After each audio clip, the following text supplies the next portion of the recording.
Desde hace algunos meses empezaron a surgir muchas teorías con respecto a que el Mundial de Qatar estaba totalmente vendido en términos de que se sabía quién sería el campeón. O al menos no había tanta lógica en la literalidad de esa frase. Las suspicacias se hicieron muy evidentes y crecieron al paso del tiempo que transcurría el Mundial. Sin embargo, el inicio incierto de la Argentina ante los árabes, quienes les dieron una tremenda clase de humildad, los hizo olvidarse un poco de la conspiración. De ahí, el sueño argentino se empezó a construir gracias a una selección mexicana inerte por los temas que hemos expuesto en este canal. Pues para muchos, si el abuelo Héctor Herrera hubiera marcado bien a Messi, otra cosa hubiera sido. Esa genialidad del astro argentino abrió la puerta para una historia de Cenicienta, que una gran parte de mexicanos no creía. Pues en el dolor de la frustración y de no darse cuenta de la corrupción que hay en su liga y en quienes la manejan, prefirieron irse por la fácil, de meritar, sin tantos argumentos, el paso de los argentinos, quienes venían precedidos de una gran seguidilla de victorias desde el 2019. Una selección que con Lionel Scaloni registró hasta noviembre del 2022 la magistral cantidad de 36 partidos invicto. Eran la burla mundial y quienes detestan a los argentinos por presumir lo que pocos tienen, que es calidad en el fútbol, se regocijaron. Recordemos que en una justa mundialista vale más quien juega mejor. Los temas políticos, sociales o económicos salen sobrando. Es como si un mexicano se burlara de un catarí porque México goleó a su selección y el catarí, sabiendo que su equipo no juega ni a las canicas, les dijera lo siguiente: dime cuánto ganas al mes y te lo doy de propina. Solo imaginemos ese escenario. ¿Qué sentirían? Seguro dirían que nada tiene que ver con el fútbol. Guardemos esa frase para más adelante. Sin embargo, independientemente del fútbol comprobado que los argentinos tienen por su historia, las teorías de conspiración se hicieron presentes, recordando que en los 2 primeros campeonatos del albiceleste hubo situaciones turbias en la cuestión de política, como en el 78, donde en su país se quedaron con el título supuestamente amañado por el caso del dictador Videla, y en 1986, donde Maradona, con la mano de Dios, abrió el camino para que Argentina, ante un azteca repleto, ovacionara al unísono. Curiosamente, en ese mundial, México se le rindió al astro argentino. Y pregunto, ¿qué fue lo que cambió después de 36 años entre estos dos países? En fin, en este Mundial de Qatar 2022, Argentina encontró 5 penales. 4 los convirtió Messi. La mayoría de ellos fueron muy raros, muy rigurosos. Contra Arabia Saudita, Polonia, Holanda, Croacia y Francia. No obstante, la teoría que más estremeció fue aquella que hablaba del video de la presentación de la mascota del Mundial, donde las referencias de este empezaron a tomar cierta temática de que los colores albicelestes, representados en guirnaldas y con las múltiples apariciones de Gauchito en muchos de los cuadros, daban por hecho que el campeón sería Argentina. Recordemos, Gauchito fue la mascota de Argentina 78. Eso reforzaba mucho lo que decían aquellos que daban por hecho de que Messi se iría vanagloriado por el mundo, pues esta copa era la única que le faltaba en su andar. Los hechos quizá no mentían y al paso del tiempo, en la final en 70 minutos o en un poco más, parecía evidente. Sin embargo, muchas personas suelen olvidarse de la historia y solo ven lo que les conviene ver. Prepárate, porque este video será contundente en todos los aspectos. Mostrará la inmundicia en la que por años han sumido algunos aficionados mexicanos, que esta vez sacaron a relucir un clasismo. Ante no haber argumentos para entender el campeonato de Argentina, las teorías de conspiración. Pregunto, ¿realmente ya estaba dicho que levantarían la Copa del Mundo? Y sobre todo, ¿cuál es el secreto, independientemente de lo que se piense en conspiración, de una Argentina que hoy dice ser la más feliz del mundo? ¿Realmente este título del mundo les dará a los argentinos la fuerza para salir del hoyo donde los han metido sus políticos? Razona bien, ponte cómodo, porque en la mesa pondremos todos los argumentos y estoy seguro que quienes no creían en todo este circo seguramente terminarán por aceptar una triste y nefasta realidad. Es por eso que hoy te presento Llanto y frustración de los mexicanos. Argentina y Messi campeón del mundo. ¿La albiceleste compró el mundial? Antes de seguir con el video te invito a suscribirte al canal, activa la campana para que recibas todas las notificaciones de nuestro material y de las narraciones en vivo. Y también ya puedes hacerte miembro del canal, donde recibirás contenido extra muy fregón, solo para el que quiera ponerse guapo. Te divertirás, te lo aseguro.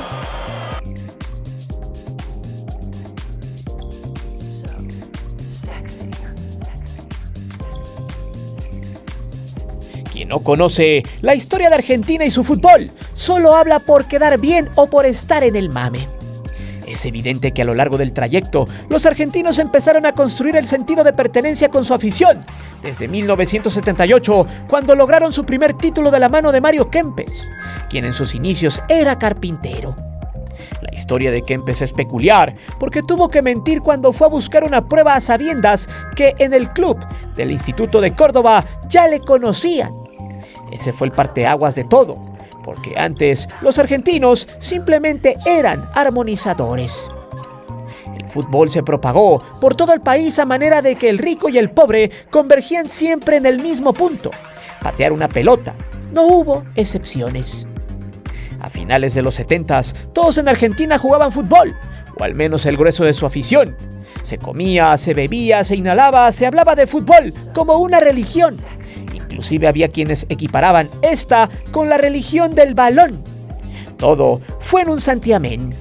Una nación que ante el oscurantismo de sus cuestiones sociopolíticas a lo largo de la historia ha visto en el fútbol esa válvula de escape a la realidad, misma que se convierte de la ficción y de un sueño a una realidad que cualquiera desearía: levantar el título mundial.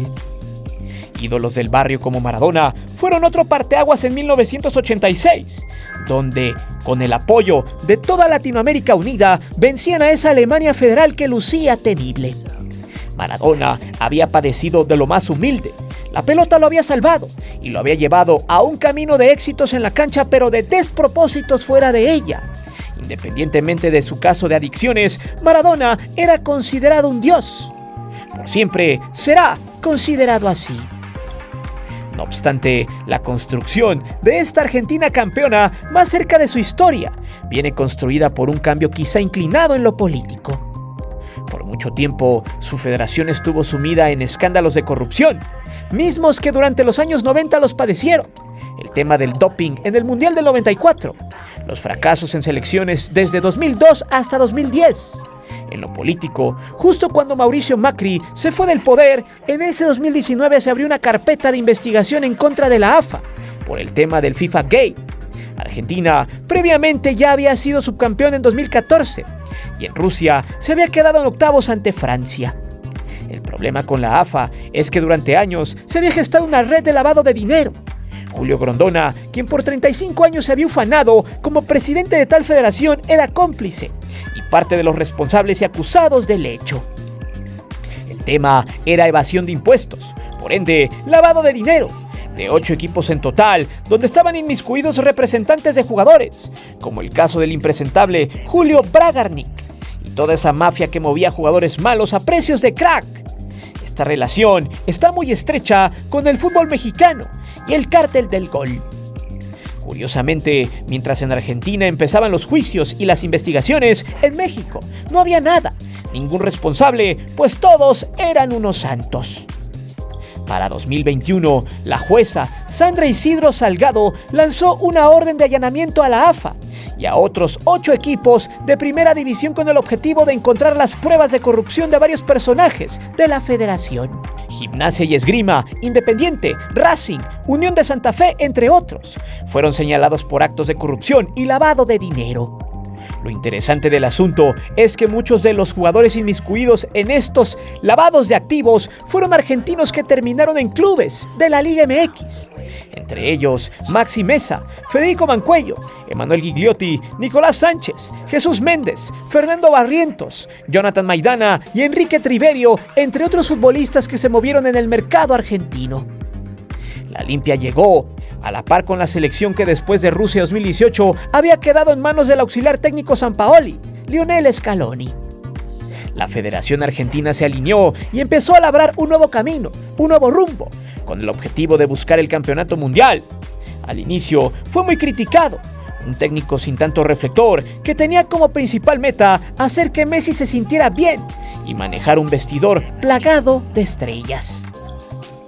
Llegaron los cambios generacionales. No costó nada en lo absoluto, pues Argentina tiene para hacer 2 o 3 selecciones. Con eso empezaron el viaje de 36 partidos sin perder hasta que llegó a Arabia y los bajó de su nube agrandada. Los hizo ser más humildes y eso los llevó por un camino al título que para muchos estuvo ensombrecido por ayudas arbitrales, penales inexistentes, conspiraciones de los jeques árabes, el PSG y muchas otras teorías de las cuales hablaremos en el siguiente capítulo. Pero antes pregunto, ¿y los procesos de Argentina con jóvenes? ¿Tiene que ver en este campeonato? Realmente sí. Si hay algo que maneja muy bien ese país, es que el talento sale del barrio, se construye en las canteras y se dan 3 clases de jugadores: el que milita en su país, el que es calidad de exportación europea y el que es de segunda o tercera categoría que emigra a Norteamérica, la Europa de los jugadores sin futuro y sin dinero en el Cono Sur. Para entender todo esto de las canteras, primero se necesita saber que en Argentina los futbolistas tienen un sindicato con mucho peso.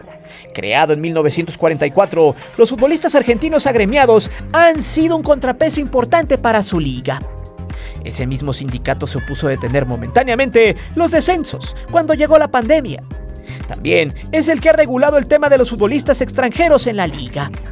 De hecho, en un estira y afloja entre empresarios, sindicato y asociación, la AFA en 2017 aumentó de 5 a 6 extranjeros registrados en la liga y dio paso a solo 5 extranjeros en la cancha, solo en la liga de primera. En las demás categorías se mantuvo en 4. Reglamentación implementada desde el 2008.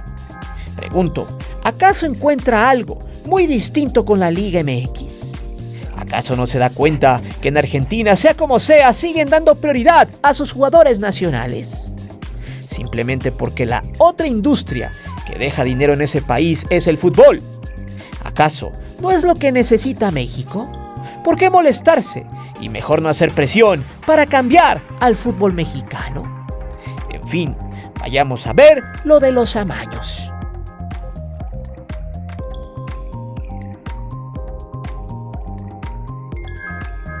En este punto, existen muchos mexicanos dolidos porque se sienten ofendidos por el que los argentinos se creen tanto. Fue uno de los caballos de batalla de todo el mundial hasta ahora. Por eso les decía al inicio de este video, si eres un mexicano autocrítico, es conveniente que te quedes con nosotros. Si has llegado a este punto y aún tienes dudas, mejor no sigas, no hay necesidad. Pero si eres una persona que piensa, analiza, tiene argumentos para criticar y también para entender la problemática del fútbol mexicano, entonces prosigue, te vas a divertir. Desde un inicio se dijo que el Mundial de Qatar era para los argentinos. ¿Por qué? Muy sencillo. Messi es un ente muy querido por los jeques árabes. No por nada juega en el PSG. Curiosamente, 2 de los activos del dueño de ese equipo disputaron la final, Messi y también Mbappé, que dicho sea de paso debería ser ya el mejor jugador del mundo a sus 23 años. Sin embargo, gran parte del mundo pensó que el Mundial era de Argentina, primero por los guiños en la presentación del turbante mascota del Mundial, donde la mascota de 1978 Gauchito estuvo presente en casi todo el video, así como Piqué, la mascota del México 86, el León de Inglaterra 66 o el Pulpo Paul. Lo que reforzó esta teoría es lo que pasa en el episodio 4 en el cuarto de los niños. En la televisión se aprecia la final de Argentina en México 86, donde se alcanza a percibir a quien pareciera ser Maradona. Luego, cuando los niños entran al mundo virtual, aparece en un edificio un póster donde se aprecia lo que pareciera un jugador de Argentina disputando la pelota con un jugador francés. O al menos eso es lo que se puede interpretar embonando estas piezas en la teoría. Sin embargo, ya en términos futbolísticos, el tema de los 5 penales a favor de Argentina estuvieron en la mesa. Algunos fueron dudosos, otros no tanto. Incluso en la semifinal contra Croacia, el penal que le marcan en contra a los croatas tenía que haberse ido a revisar al VAR, cosa que no fue así. El portero croata nunca hizo por leñar al delantero albiceleste. Sin embargo, se marcó ante la incertidumbre. Lo mismo pasó en la final contra los franceses, donde a simple vista parecía que Dembélé no tocaba a Di María. Pero observe muy bien esta imagen, sí hay contacto. El Problema es que en la segunda parte y con una Francia que se tardó en enganchar, reaccionó con Kolo Muani, quien recibió la falta de Otamendi dentro del área, pero el árbitro polaco no marcó nada a su favor y de paso amonestó al francés. Este tipo de jugadas tienen algo en común. En las dos hubo contacto. No fueron revisadas con el VAR, solo que una sí se marcó y la otra no. Siendo ya un antecedente que ensombrece un poco el título, pero no por culpa de Argentina, sino por la inoperancia arbitral. Pregunto, ¿esto fue mandado a hacer? No lo sabemos, pero este tipo de acciones abonan a la duda. Otro de los momentos de incertidumbre y polémica fue en el 3-2 de Argentina. El gol de Messi y la invasión a la cancha de los jugadores de la banca albiceleste antes de que anotara. El diario L'Équipe denunció que ese gol no debió contar, pero pregunto, ¿qué dice el reglamento de la FIFA? Lo siguiente. Sí, después de marcar un gol, el árbitro se da cuenta antes de que se reanude el juego de que otra persona estaba en el terreno de juego en el momento en que se marcó el gol, el árbitro debe anularlo. Si la persona extra era un jugador suplente, jugador sustituido, jugador expulsado u oficial del equipo que marcó el gol, el juego debe reiniciarse con un tiro libre directo desde el lugar donde se encontraba la persona extra. Eso dice la Ley 3, párrafo 9 del reglamento de la FIFA. Nadie se dio cuenta de la falta, nadie dijo nada. El VAR fue ausente no solo en estos juegos, sino en general. Fue pésimo. La polémica hirvió. Aún así, hay que poner a cuenta 2 puntos. Los croatas en su semifinal estuvieron ausentes, jugaron a nada y ni siquiera corrieron en la cancha, se achicaron. Los franceses hicieron casi lo mismo, pero despertaron faltando 10 minutos, capacidad que tuvieron para empatar el juego con 2 golazos de Mbappé. Lo peor es que Kolo Muani se perdió el gol contra el Dibu, en lo que este se mandó un atajadón. Y es aquí donde pregunto, si hubiera estado amañado entonces Francia, ¿hubiera sido cómplice? La realidad es que ambas selecciones salieron a jugar basura, respetaron mucho a los argentinos y estos aprovecharon las falencias del arbitraje y del rival. Aún así no se descarta que la misma FIFA con esas anomalías se ve inmiscuida en algo mucho más turbio que es lo que cree la gente. Pero pregunto de nuevo, supongamos que eso es verdad, ¿cuál es la fórmula efectiva para acabar con un partido arreglado? Simplemente ser contundente y jugar bien. Si Muani hubiera hecho ese gol en el tiempo extra, Francia estuviera celebrando el bicampeonato o en su defecto. Si hubiera jugado bien su partido, otra cosa hubiera sido, pero el hubiera, como dicen, no existe. Recordemos que en la final de 1990 pasó lo mismo con un penal inexistente sobre Alemania que pitó un mexicano. Pero también recordemos que en 1998 Francia goleó misteriosamente a una Brasil que de la noche a la mañana tuvo a un diarreico Ronaldo inoperante. ¿Karma? Para muchos fue casualidad que 5 elementos de Francia jugaran enfermos, mismos que se vieron mermados durante casi todo el juego por el famoso virus del camello.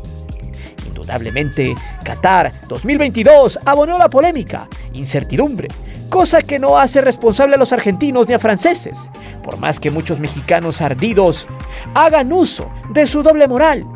Ellos que adulan los fichajes de los argentinos en su liga, pero como estos siempre les ganan en fútbol, ahora sí, la verborrea debe vomitarse y a eso lo veremos a continuación.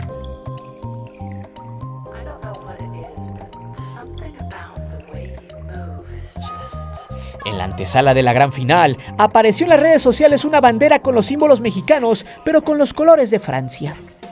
Esta bandera fue la metáfora del ardor y de la frustración que existía en una gran parte de la afición mexicana. Sin embargo, es importante señalar que entre los mexicanos y argentinos, fuera del fútbol, existe una relación de cordialidad. Previo al Mundial de Qatar, el odio que existía en parte de la afición mexicana ya tenía algunos motivos bien arraigados. Uno de ellos fue la rivalidad entre los mexicanos que apoyaban al Real Madrid y a Cristiano contra los blaugranas, que son fanáticos de Messi. Otro elemento tiene que ver con las distintas eliminaciones que el albiceleste ha propinado al tricolor. Pero además de estas situaciones, los medios de comunicación y sus comentócratas basura han influido en el manejo de 2 temas. El primero tiene que ver con la forma en cómo se ha burlado la prensa argentina de la Liga MX. Personajes como el Pollo Viñolo, Flavio Azaro y Pablo Carroza, entre otros, se han encargado de evidenciar muchas de las situaciones más asquerosas del fútbol mexicano. Se mofaron diciendo que acá se jugaba la Liga del Chavo del Ocho y le cambiaron los nombres a los clubes de la liga por nombres de animalitos para ridiculizarlos aún más. Evidentemente, estos personajes no se equivocaron en ninguno de sus argumentos. Fueron certeros al señalar que en la Liga MX solo hay dinero de por medio, que su nivel es bajo, que sus partidos son aburridos y que muchos futbolistas argentinos que no tuvieron cabida en su liga ni en Europa llegaron a la Liga MX a enriquecerse. Sin embargo, lo único que se les puede haber llegado a condenar fue el tono que utilizaron, porque sus dardos le pegaron mucho más a la afición que a la gente que controla la Liga MX.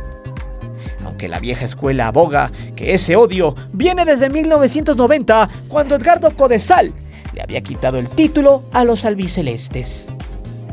Y el último ingrediente que potenció el odio de cierta parte de la afición mexicana hacia la selección argentina fue su soberbia, sus burlas y su prepotencia.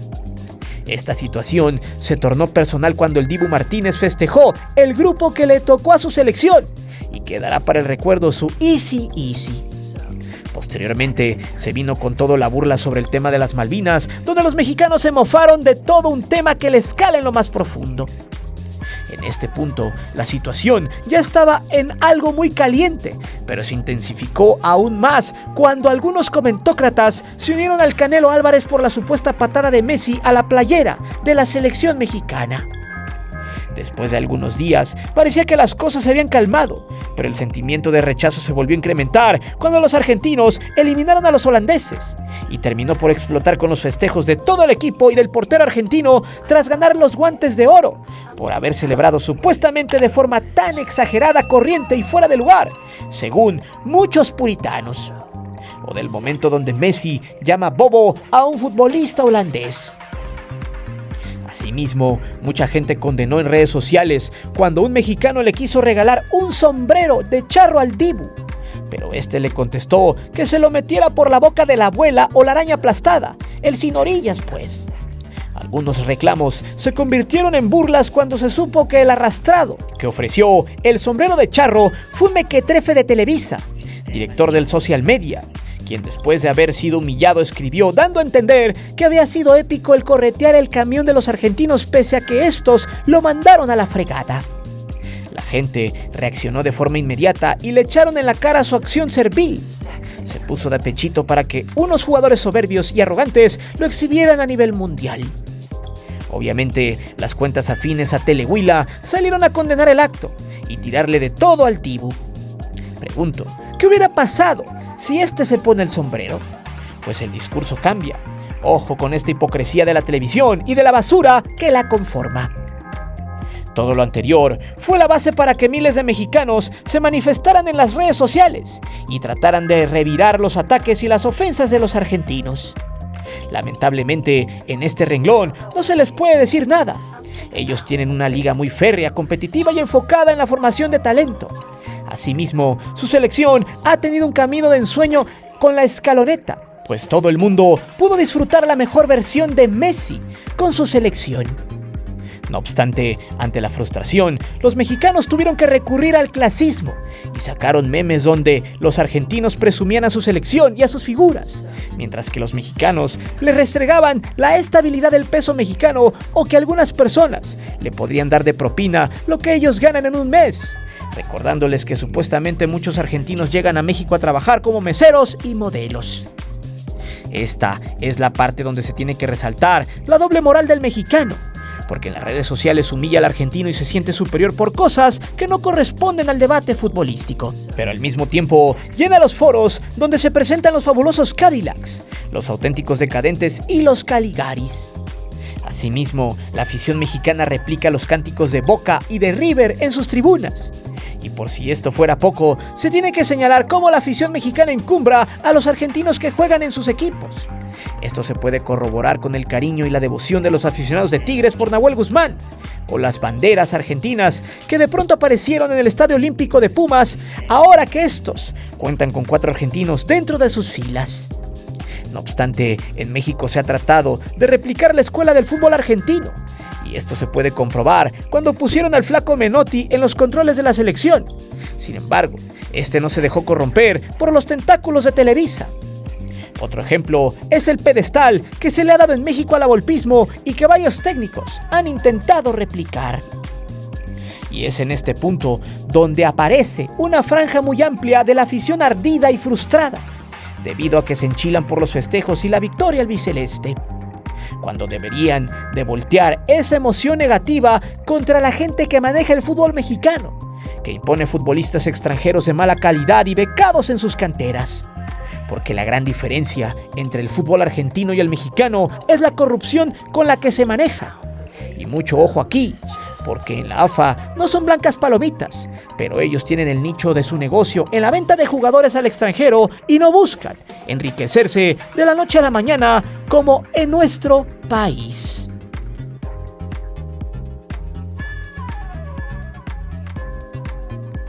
Las calles y las plazas argentinas pudieron sacar ese grito que lo llevaron contenido en la garganta durante varios lustros.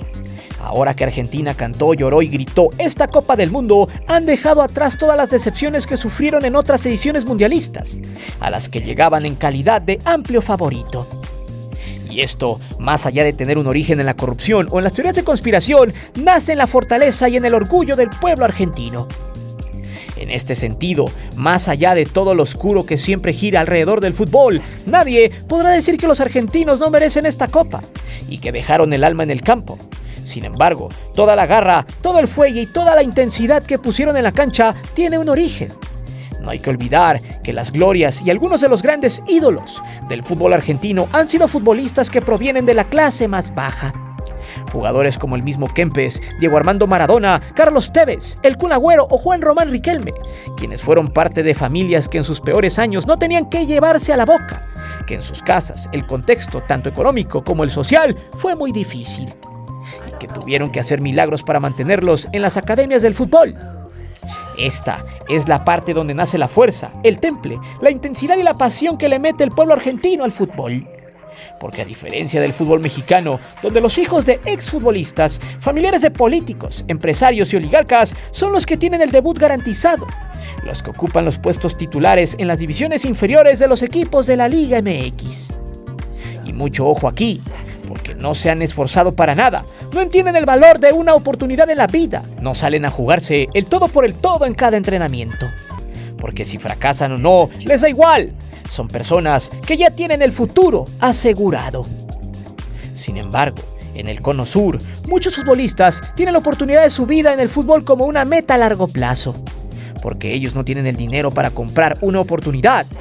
Los argentinos deben jugar cualquier partido llanero como si fuera una final, porque viven con la esperanza de que algún cazador de talento pase por su campo de barro. Es evidente que la mentalidad y el orgullo argentino son uno de sus bastiones que los ha caracterizado desde toda la vida. No obstante, mientras se desarrollaba el Mundial de Qatar, se destapó una de las cloacas más podridas de la historia de Argentina en el fútbol, ya que muchos se cuestionaron por qué en la albiceleste y en la gran parte de la Argentina no hay gente de raza oscura. La respuesta es lapidaria y tiene que ver con el genocidio llevado a cabo contra los esclavos. En esta parte se tiene que resaltar que un grueso de su población siempre ha sido personas que demeritan a la raza afroamericana. En Argentina existe muy poca gente de color, y esto se debe a que la mayor parte fue extinguida por el mismo gobierno. Los mandaron a una guerra contra los paraguayos, donde tenían todas las de perder, y a los que sobrevivieron los mandaron a una provincia donde había una plaga que liquidó a esta franja de la población. El gobierno argentino de esos entonces no hizo nada por ayudarlos y terminaron por extinguirse. A las pocas mujeres de raza de cobre que sobrevivieron las obligaron a tener hijos con hombres blancos para que su raza se fuera aclarando. Por ahí se filtró un artículo del Washington Post donde se menciona todo lo anterior y que también la historia argentina fue reescrita para eliminar a la raza oscura de sus páginas. Incluso se debe mencionar que los nazis que emigraron a la Argentina en busca de refugio fueron muy bien acogidos. El racismo y el hecho de que la raza afroamericana tenga un porcentaje muy reducido e insignificante en la población argentina va más allá de ser una situación lamentable y condenable. De hecho, se le puede ver desde otra perspectiva, debido a que el pueblo argentino es tan fiel a su raza, a su mentalidad y a su pueblo, que para ellos no hay nada más importante que su patriotismo.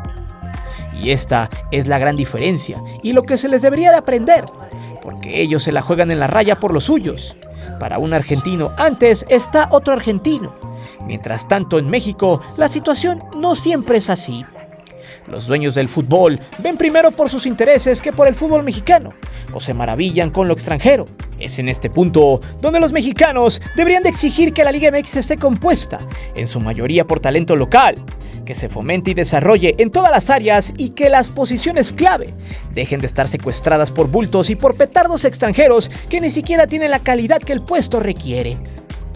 México urge que se erradique ese falso criterio de identidad donde se desprecia al pobre, al jugador que proviene del barrio y que no tiene los recursos para comprar su carrera. Porque de ese tipo de jugadores está lleno el fútbol argentino, y luego crecen y se vuelven estrellas y terminan ganando la Copa del Mundo. Mientras tanto, las políticas en el fútbol mexicano terminan relegando al talento joven a la liga de expansión, y muchas otras veces terminan perdidos en ligas de menor envergadura o llevando sus destinos a la basura. Es momento de reflexionar y de entender el punto, dejar de lado el resentimiento y si bien nadie es una perita en dulce, hay que rescatar lo que selecciones como en este caso Argentina, Croacia o Marruecos están haciendo. México sigue secuestrado por los oligarcas quienes cada 6 meses ven una mina de oro en el fútbol. Esa en la que fácilmente un grueso de la gente cae y repite como perico lo que la televisión le ordena, ninguneando a los humildes, demeritando al conacional y ovacionando a cualquier hijo de vecino extranjero sin calidad, o algún recomendado con dinero pero con absolutamente nada de talento. Pero dime, ¿realmente vas a elogiar los petardos sudamericanos que vengan a la Liga MX? ¿Qué es lo que harías tú si México tuviera los mejores jugadores del país? ¿Estás resentido por el título de los argentinos?